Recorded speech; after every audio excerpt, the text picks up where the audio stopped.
ملا محمد یعقوب چرا حاضر نشد با هینا ربانی در کابل ملاقات کند؟ سلام، خوش آمدید و اخبار امروزی ما.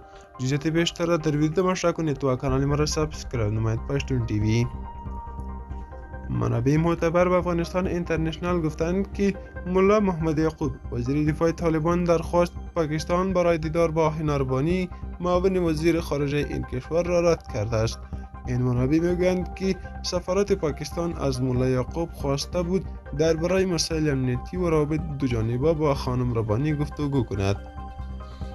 یک منبع نزدیک به طالبان به افغانستان اینترنشنال گفته که ملا یعقوب نسبت به سیاست‌های پاکستان در قبال افغانستان نگران است و به این ترتیب خواسته است نگرانی خود را به مقام‌های پاکستان ابراز کند.